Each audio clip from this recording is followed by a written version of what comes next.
کے حقوق بتائے، نسلی تفاوت مٹایا، سود کو ختم فرمایا کہ آج کے بعد سود ختم، الا ان اول ربا اضعه تحت قدمي، اور سب سے پہلے جس سود کو میں ختم کر رہا ہوں اپنے چچا عباس کے سود کو ختم کرتا ہوں، اور آج کے بعد ظلم ختم، سب سے پہلا میں ظلم ختم کرتا ہوں جو میرے خاندان پر، میرے خاندان ایاس بن ربیعہ بن حارث بن نوفل بن حارث بن عبد المطلب، یہ عبد المطلب کے بڑے بیٹے کے پوتے تھے، بڑے بیٹے کے پوتے جن کو حسین نے قتل کیا تھا، تو آپ نے فرمایا سب سے پہلا قتل میں اپنے خاندان کا معاف کرتا ہوں، ایاس بن ربیعہ بن حارث بن عبد المطلب۔ اس 12,000، اور جب آپ مکے پہنچے تو آپ 1,00,000 ہو چکے تھے۔ عدد جو تھا نا مدینے سے چلتے ہوئے 12,000 تھا، اور مکے پہنچتے پہنچتے وہ 1,00,000 ہو چکا تھا، اور پھر لوگ مسلسل آ رہے تھے۔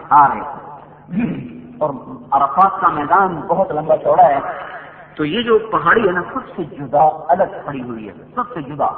سلسلے سے جدا ہے، تو آپ نے اس پہاڑی کا انتخاب کیا تاکہ جو ہی کوئی عرفات میں داخل ہو تو اس کی پہلی نظر اسی پہاڑی پہ پڑتی ہے، تو وہاں آپ اونٹنی کے سوار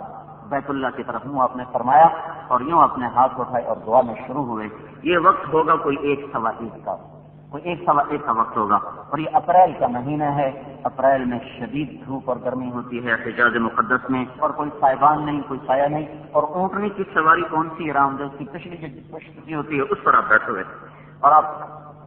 سارا دن آپ نے نہ کچھ کھایا نہ کچھ کیا، اور یوں ہاتھ اٹھائے اور دعا میں لگے، دعا میں لگے، دعا میں لگے، پھر ہاتھ یوں کبھی مل جاتے، پھر کبھی ہاتھ یوں قریب ہوتے ہوتے سینے سے لگ جاتے، پھر آپ اس طرح اپنے ہاتھوں کو ہلا کر جیسے کوئی فقیر نہیں فریاد کرتے، یہ آپ کی کیفیت ہے، جسے کوئی فقیر مانگ رہا ہو آہوزاری کے ساتھ، اس طرح۔ پھر کبھی اونٹنی اچھلتی تو آپ ایک ہاتھ سے اونٹنی کی لگام پکڑتے، ایک ہاتھ فری ہو آپ کا معلق رہتا، یا اللہ یا اللہ یا اللہ۔ پھر یہاں دعائیں ہیں، کبھی اللہ نے موقع دیا بڑی عجیب حسین جمیل خوبصورت کیا کچھ مانگا، 5 گھنٹے 5.5 کچھ 6 گھنٹے کی دعا ہے۔ اور ایک دفعہ میں نے بڑا زور لگایا کہ آج تو میں نے بڑی لمبی دعا کروں گا، بڑا زور لگا، آخر رونا بھی ختم ہو گیا، الفاظ بھی ختم ہو گئے، گھڑی دیکھی تو 35 منٹ، سارا سٹاف ختم، 5 گھنٹے 6 گھنٹے یہاں ہاتھ، کبھی یہاں، کبھی ایسے، کبھی فقیروں کی طرح۔ اب صحابہ میں چھ میں گویا شروع ہوئی، پتہ نہیں آپ کا روزہ ہے، کچھ نہ کھایا ہے نہ کچھ پیا ہے، پتہ نہیں روزہ ہے کہ نہیں ہے۔ تو حضرت عباس کی بیوی ام فضل رضی اللہ تعالیٰ عنہا نے ایک گلاس ایک پیالے میں دودھ ڈالا تو ابھی پتہ چل جاتا ہے روزہ ہے کہ نہیں، پیئیں گے تو پتہ روزہ نہیں ہے، اور اگر نہ پیا تو ظاہر ہے روزہ ہے۔ تو انہوں نے دودھ کا پیالہ بھیجا، آپ کی خدمت میں پیش کیا گیا، تو آپ نے اسے نوش فرما لیا اور آپ نے اس کو پی لیا۔ تو آپ کی جو اونٹنی تھی اس کے ساتھ کھڑے تھے ربیعہ بن امیہ، ان کی آواز بڑی بلند تھی، تو کبھی کوئی بات کرنی ہوتی نا دعا کے دوران تو آپ ان سے کہتے ربیعہ آواز لگاؤ، تو وہ بڑے زور سے آواز لگاتے تھے۔ اور ابو بکرہ رضی اللہ تعالیٰ عنہ وہ آپ کی اونٹنی کے بالکل سر کے نیچے ایسے کھڑے ہوئے تھے، تو اونٹنی کا لعاب ان کے کندھے پہ گر رہا تھا مسلسل۔ تو افوا اونٹنی افوا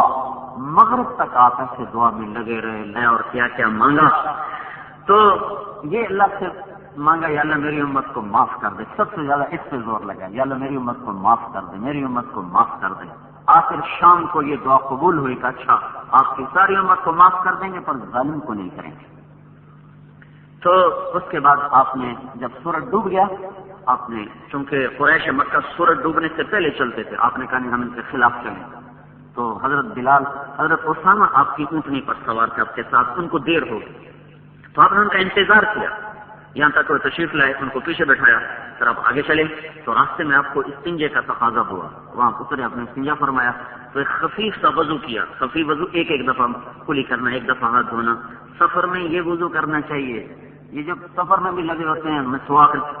پیچھے لائن لگی ہوئی آگے گاڑی جا رہی ہے، ان کو مسواک کی سوجی ہوئی ہے،